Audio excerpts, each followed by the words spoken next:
Kelden Zatha Island. I don't mind the sound of that. With all the places here in the Deadfire, unexplored and unoccupied by Kith, I think an island named after me is fitting. I have no idea what this Book of Storm is, but we will hold on to it for now. Nor do I want that cursed sword from that pirate that we met where the river meets the ocean. These are just material things that I could hardly care for at the moment. I'm out here to explore, to defend ourselves, and for me, to enjoy what time I have left on Aora. It seems like the end of the world might be around the corner, so I will take my time, and do things that I want to do, and not just what I'm told to do. So exploring and naming an island, for however long that island's name will last, is what I aim to do. There is just a bit left of Kelden Zatha Island to explore. That tower on the far side of the island has my interest. Then we can continue on our way to Dunnage, where Captain Ferrante awaits me. I anticipate he will try and get me on his side in the factional infighting the Principi Sen Pertrena are experiencing. But then they would always be fighting amongst themselves, wouldn't they? When has there ever been a pirate who didn't aim for the top if they think they could reach it?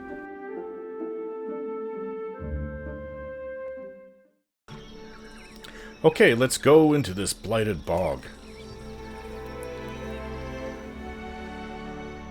Fetid, sweltering air cradles us as we push our way through the thick growth. Our clothing sticks to our skin and sweat drips from our brow and chin. We hear movement ahead of us, accompanied by something that sounds like conversation. Sense anything up there, Seraphim? The Orlan puts his forefingers to either side of his head at his temples and closes his lime-green eyes. Hey, Cap. Something be up there, but I can't be telling you what. Seraphim frowns. Let's try to sneak closer to observe. A large boggy clearing spreads before us, mist clinging to the water and soggy ground alike. A massive lurker rests in the water, utterly still, as a Menpigwa and Delamgon speak in low, surus tones. The Menpigwa and Delamgon fall silent as we appear, and the former waves the latter back as she makes her way to us. The reek of decay precedes her, and she peers at us with black eyes. We would kill you for your trespass, consume your essence and add it to our own. Yet you find us otherwise engaged. Leave this place while you can. Hard lips twist about a mouth filled with teeth of gnarled wood. What's going on here? A hiss issues from her knotted mouth. That is none of your concern, Kith. I have a really bad feeling about this. I don't think we should keep going. I was just going, actually. Yeah, that's... That, I have a very ominous, bad feeling about that. Coming from someone who's already died. Perhaps that's all we can do here at Kelden Zatha Island. But... let's return to our ship. Loth did get a little hurt during that fight for the Book of Storms, which I have no idea why it's so important. It's in the ruins of Armiro's Roost. To Dunnage we go.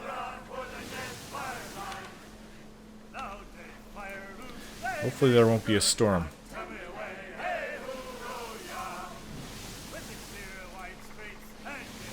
Midsummer, 2828. Hey, Dunnage is close by. There's another island to the east. We're here to see Captain Ferrante, though. I don't know how many more Principi bases are. I assume this is all. This one and the other Fort Deadlight. I guess they don't all get along, as you can see.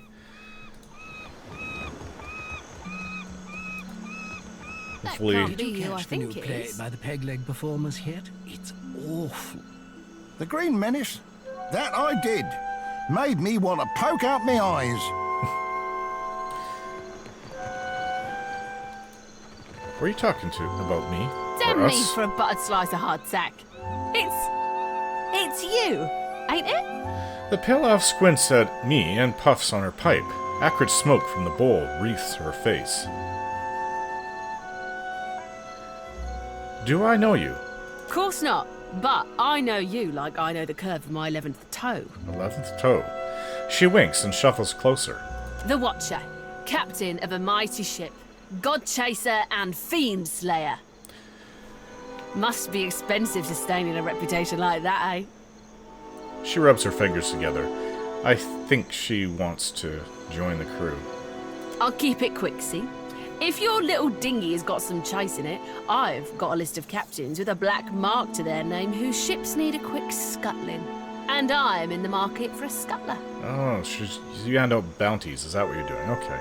She sticks the pipe in the side of her mouth and grins, showing a mouthful of yellow teeth. Lovely. You're offering me a bounty. Where do I start? You read me like a book, you do. Then let's talk business, eh? She cracks her knuckles and grins. You'll be looking to scuttle Cornu first, one of Rowatai's finest, eh? I don't ask my client what he did or what scale his death balance is. Safer to keep questions in the hold. I'll take the bounty. Of course you will. Knows a good opportunity when you seize it. Cornu helms a Voyager early muster in the waters north of Nakataka and south of Sayuka. Before I go, I have some questions. Avon? Where do your bounties come from? She takes the pipe from her mouth and glances away, sighing through her nose. Better if you don't ask. Why not? 'Cause the Deadfire's in a big, ugly power play, it is. And not everyone gets quartered for being in the game. One captain, she's a piece, standing 20 rounds distant from the real players. Another, he's a means to some unknowable end. Who's to say why they both need to die? She gestures with her pipe in a broad, circular motion. And the type of clients he pays for the red worker scuttling. They don't blow the gaff to the elf. She points first to me and then back to her before wedging the pipe back between her teeth. All right, farewell. Sounds good to me. Oh. Is that... What a strange-looking creature. Hello. Oh, he's an Amoa. He looks so... He almost looks reptilian with his coloring. A large Amoa sailor sits on the docks, broad shoulders, hunched forward, back bowed. When he shifts, his blue-green skin ripples over his hulking muscles, and he's a big one, too. Ain't no cruel eye of me. What good's a pirate who can't see? Forget navigating by the stars or shooting a pistol. I can't even swing a sword accurately now. Well, how would you propose you'd help on a crew? Have a pity and toss me a pyre, will you? What's your story? Is this what my life boils down to? A moment of entertainment for others? He sighs, heavily, big shoulders hunched. It's not entertainment. I'm seeing if you can be of any value to me and my crew. I was a bosun not so long ago, and a damn good one at that. But I took a shot to the face, see? I can see that. Scars all over his face. He waves one massive hand in front of his sightless eyes. Didn't lose much skin, but the flash burned out me eyesight. I can't make out so much as a blurry shape more than a foot away. Makes me right useless on a crew now, don't it? No one will have me for work. I'm sorry. Here, take 5 copper. Here you go. 100 blessings to you for sharing, sailor. It's terrible. You would think that some healer somewhere would be able to do something to help him. Hello. A trim man in practical, well-crafted leathers watches me from the corner of his eyes. When he catches me looking away, his hand drifts casually to the dagger at his hip and lingers for a moment. Then he smiles, the corner of his hazel's eyes crinkling with genuine warmth, and waves me over. They're cozy, traveler. Care to hear a tale? He rubs thoughtfully at the stubble along his jaw. Well, Alright, tell me about yourself. I was born to a family of merchants on the Pearl Coast. I was a restless boy, and my feet took me to the Valen Republics when I came of age. As Carlos speaks, his previously strong Valian accent begins to fall away, and his voice takes on the characteristic twang of the Durwood. I learned of the power of geography and language at my father's knee, and those skills proved useful in the Republics. I had many successful years as a merchant, and then I made a mistake. I say nothing. I joined up with a company based in Girara that traded in beautiful weavings. But they were ill-gotten gains, forcibly produced by a weaver the company kidnapped named Bonicetta. I didn't learn the truth until it was too late.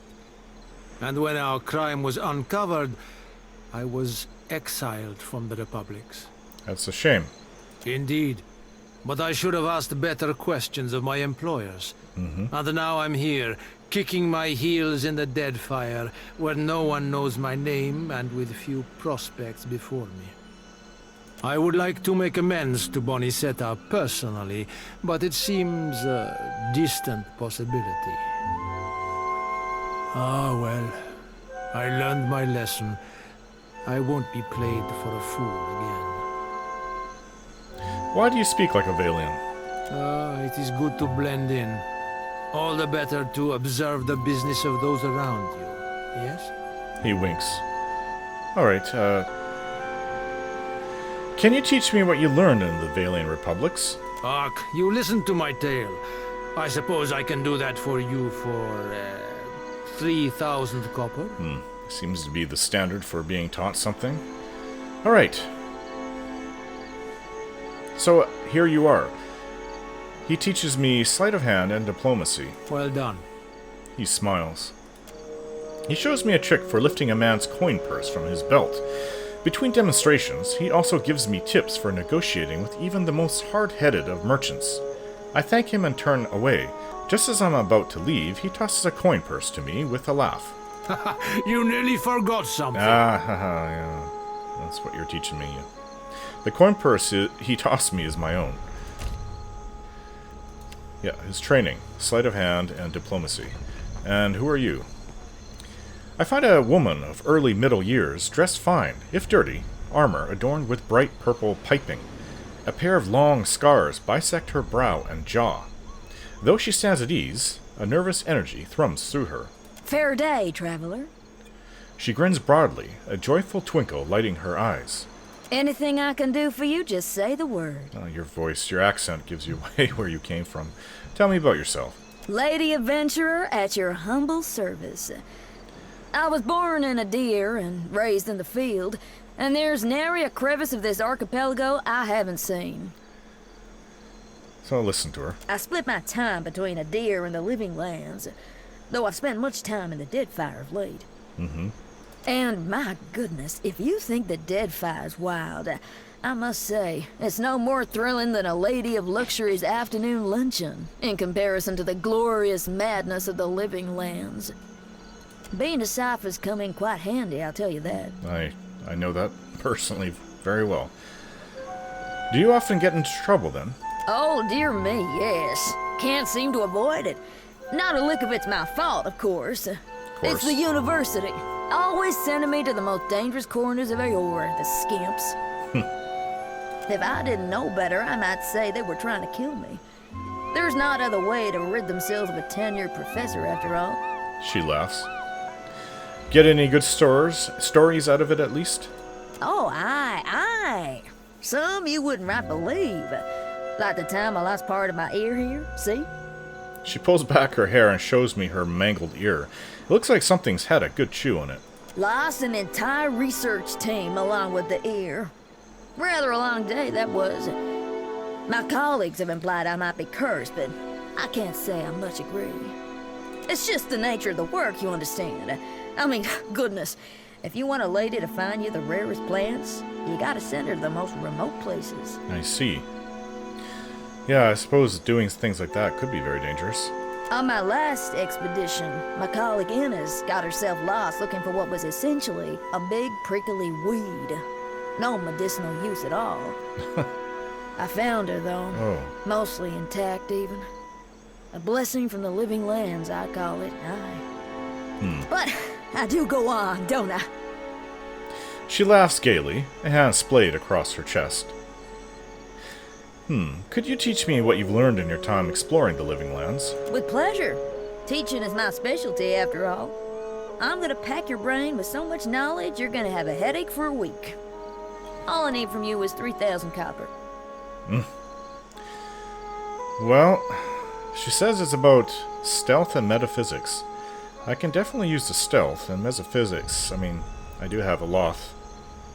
And even Giacolo to help me with that, but having some knowledge of my own couldn't hurt. Here you are. Excellent. Let's get down to business, shall we? She starts first with the practical training.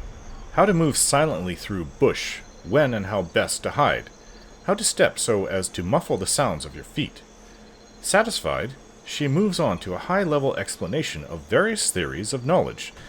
She seems to have quite a passion for epistemology, and goes on for an excruciatingly long time before at last sending me on my way.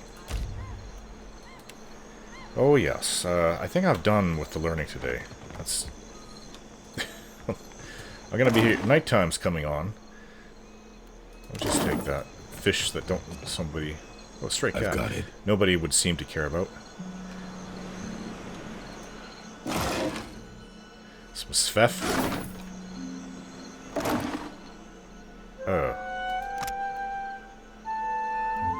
Rotten hagfish? Oh, you know, Shodi says take it. Okay, I trust her. That's just disgusting. Who wants rotten hagfish? She says it will probably come in useful. Okay, so... I'm not sure where the Captain Ferrante is. Is this his ship? Or that was our ship. That's our ship we came in on. Some non-rotten hagfish and some rum. Well, if they don't mind. Oh, hello. Keep moving. This here is for the crew of the Divine Barge. You ain't a part of it, so you ain't getting inside. Are you godlike? Oh, that would make sense, but we're also supposed to go here. Farewell. That reminds me, let's go get Pelagina off our ship.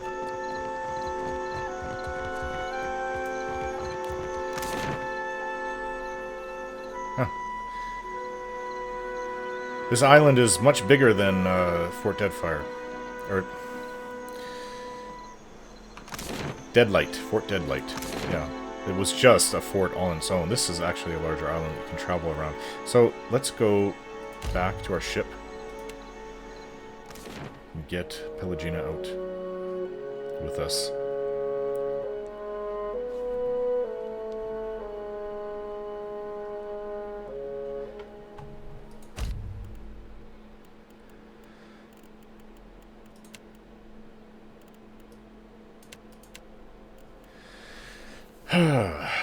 Maybe Takei. Let's get Takei.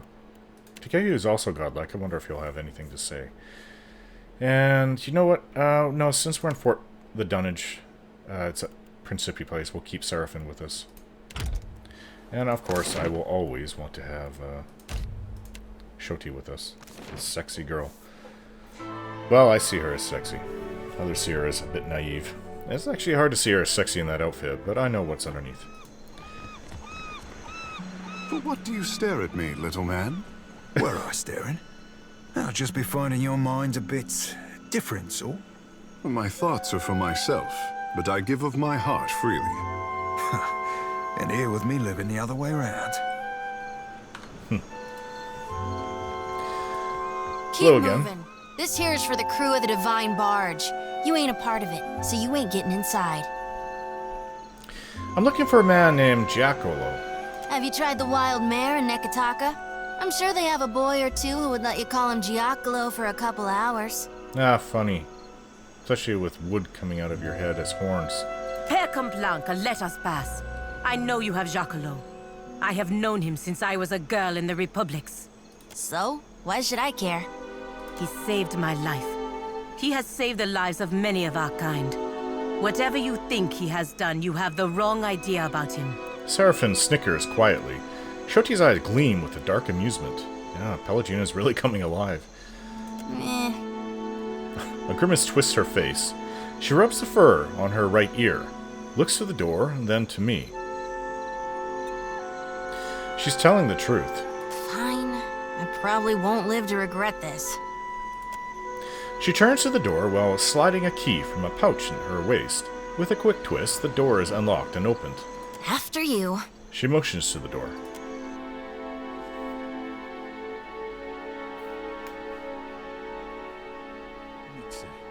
I am Tatzatl, captain of the Divine Barge. What has brought you to this place? Tatzatl, yeah, you're the captain that we were kind of been chasing. I looked at Pelagina. I mean, since she's so lively about this. You have abducted the Animancer Giacolo, a valued citizen of the Valian Republics. Just don't get us into a fight, please. He enjoys the protection of the Duke's bells and panits, and through them, the Fremas Mesconsuelias. As a representative of the Brotherhood, I am here to negotiate his safe release. Actually, that's pretty good. If Giacolo is not returned to us in good health, everyone involved in his kidnapping will face the wrath of the Five Sons. This, I swear. Don't go too far in that direction. I see. We ourselves have been debating what to do with Giacolo for quite some time. I hope he's still alive. Giacolo stands near the back of the room, that's him, nervously assessing me. Though he appears unharmed, he flinches at every movement the pirates make. Tatsado looks to the ceiling, apparently lost in thought. He sighs deeply and closes his eyes for an uncomfortably long time. At last, his head drops and he nods resolutely. We are lost in the woods. You will guide us out by traveling the branching paths of Altleja. Sorry, what? A forest is defined by its boundaries. There are a finite number of ways through a forest, just as there are a finite number of ways this can end. I know the ways out of the forest, but you will choose the paths to take. Very well. The captain draws forth a small wax tablet and a plain metal stylus. He scratches a few words on the tablet and lightly poises the stylus over the surface before looking to me.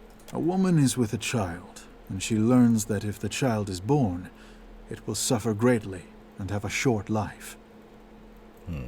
If she ends the child's life before it truly begins, is this good or bad? That could be either way. The child will suffer greatly. That's the only part that gets to me. I'm not a father myself. I don't even know if there's time to have children in this world because of what's happening with Aothis. However, I'm going to just pretend that the world is not ending and that I will have children of my own, and perhaps Shoti will be the woman that I marry and we have children together. If we were to have a child and I knew beforehand that the child would suffer, I don't really think, honestly, I don't think that it's my call for that, even as the mother. I think it's the child's life. It's we who will suffer in pain of losing the child and seeing the child suffer, but that's nothing compared to what the child will go through in its brief existence. It's up to the soul to decide if it wants to do that. Is it good or bad? I don't think it's good or bad. I think it's both. I'm no expert on other gods, but I don't believe Helia would wish for any child to suffer. Well, I agree with that.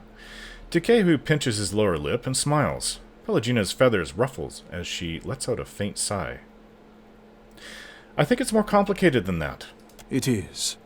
But I am the Pathmaster, and you are the Traveler. I decide what paths exist, and you decide what paths you take. I've dealt with a lot of souls in my life, being a cipher. Not that I was able to speak with them before I was confirmed as a watcher, but I was able to see things that people did. And for what reason? It's a bit like reading items, as I would read a soul.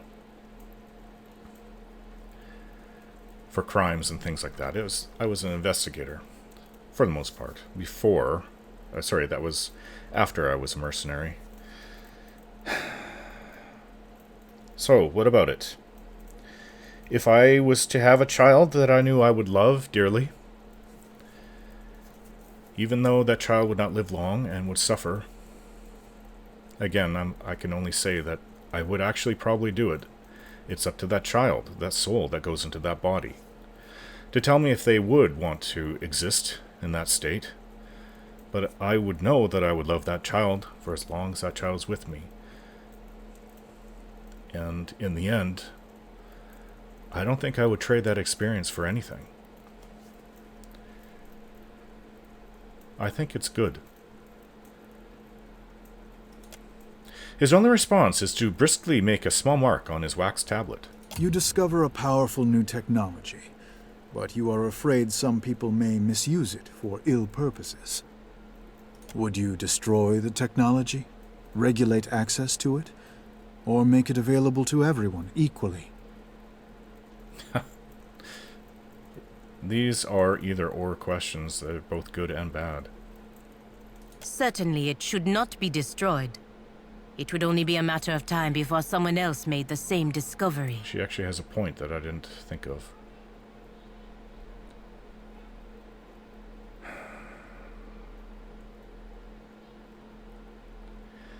I think it has as much chance if you say that it was for surely be used to... But I'm afraid some people may misuse it for ill purposes. Well, if that's the case, it's not like the child where I knew for sure. Make it available to everyone without restrictions. He nods and makes another small mark on the wax tablet. An enemy of yours is being persecuted. The grounds of the persecution are, by measure of your own compass, unfair. Would you allow the persecution to continue, or would you intervene to stop it? I would stop it.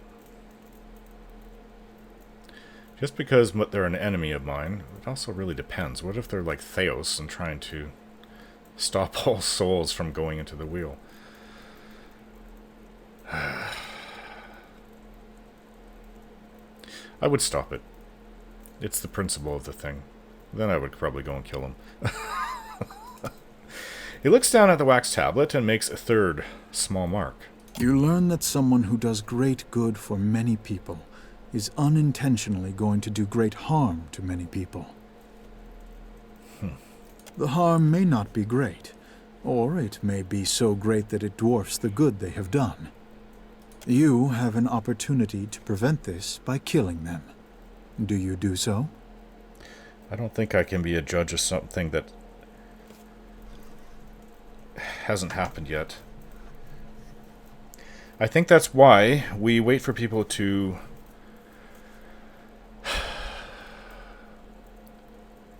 wait for them to do their actions that will be good or bad before judging them. I mean, if it's a foregone conclusion, somebody's working on, say,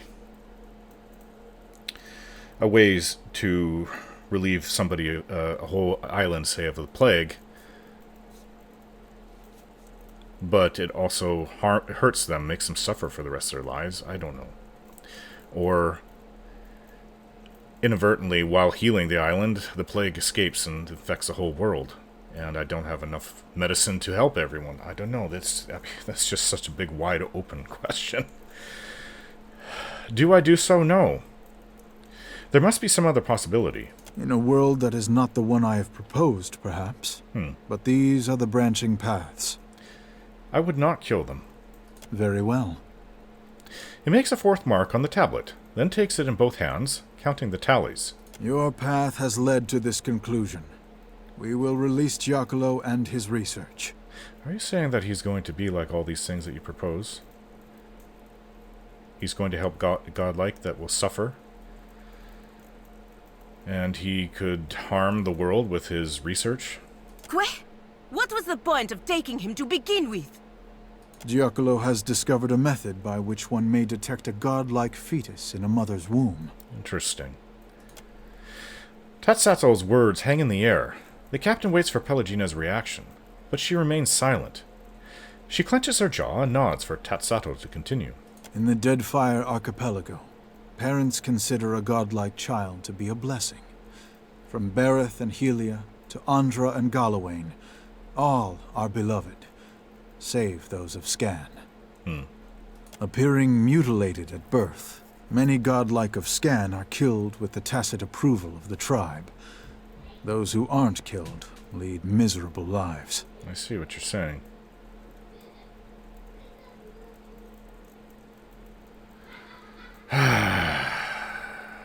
I look around knowingly. Well, you can't blame the parents, can you? Nothing good can come from a Scan godlike. Captain Tatsato's face remains impassive, but the men and women around the room shift and look to each other in disgust. A few put their hands on their weapons. Pelagina's golden eyes narrow. Scowling, Seraphim taps his foot. Right classy, Captain Watcher. Shame there weren't nobody round to drown you at birth for being born. That's not what I meant. I am certain that it is a difficult choice for many parents, but the fact remains that they end the lives of their children for something that is not their fault. So is that what you're talking? Yeah. I do not accept that. We do not accept that. Tatsato gestures around the room to his assembled crew. That is why we captured Giacolo and brought him here, to decide what should be done about him, and his research. And after all this, you're going to let him go because of how the Watcher answered your stupid riddles? Yes. Feel free to elaborate. Our group was conflicted, so I posed to you a series of hypothetical questions, absent the specific context of our current problem.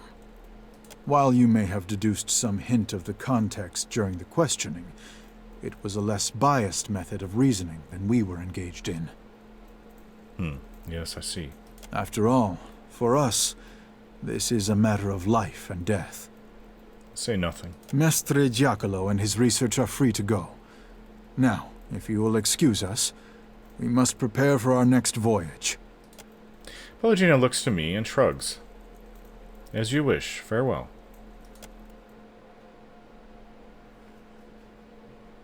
You do not know what those pirates would have done to Giacolo if we hadn't arrived. And now we have saved not only the man, but his research as well. Agressima, Watcher. Pelagina, is that you, my girl? The old man's face widens into a broad smile as he holds out his arms and awkwardly gambols towards Pelagina. Pelagina kneels down at Giacolo's approach and places her head against his chest, her arms around his thin frame. She closes her eyes and smiles as he holds her. Seraphim strokes his braided beard beneath a quiet smirk. Shoti nibbles on her lips to hide a spreading smile. I thought those pirates would have been the end of me. Not if I could do something about it. I owe you too much to let something happen to you over some nonsense. A shadow of concern falls over the old man's face. His forehead grows thick with worried wrinkles, and he gently pulls Pelagina to her feet. My girl, what that satyr said is not nonsense. He had good reason to be afraid. He looks to me for confirmation.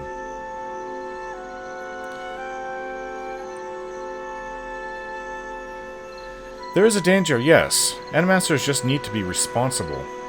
Sadly, many are not. And as a group, we have no ability to monitor and reprimand those who act irresponsibly. Maybe something should be set up by them to make sure that they act responsibly. And you should not be expected to. Who would even be capable of doing such a thing? Animasters should organize themselves to prevent their colleagues from getting out of hand. How would that work? Would animancers submit to the authority of other animancers? Why not? It's better than letting them run wild. Look what was going on in the Durwood. Although they were trying to help, but Theos used... I view it as good and bad, as such a gray area. Theos used things against them to, like he pretended to be an animaster and went and killed the Duke. Try to make them look bad. Perhaps. Old age has a few benefits, my girl. One is a measure of respect from your younger colleagues. If we attempted to guide them with a gentle hand, perhaps. Giacolo strokes his chin and nods. Pelagina considers both my words and Giacolo's in turn. She nods her head and turns her attention away. I soon realize she's lost in thought. The moment passes quickly enough. Well, it appears we are done here. We should see you back to Neketaka, Mestre Giacolo. Yes, get on board our ship. Ak. Before I go, I want you to have this, Aimoranet. An amulet of my own invention. It resonates with the godlike souls. Even severed, there is enough magic in your chime to activate its power. He holds up a beautiful amulet on a slender chain. Oblong Adra stone gleams in center. As he lowers it into Pelagina's hand, he cups her other hand around hers and gently squeezes. Pelagina smiles and nods to him before letting him go. There is sadness in her eyes, but she regains her composure quickly. I appreciate all you have done, both of you. He smiles, nods, and shuffles off towards the docks.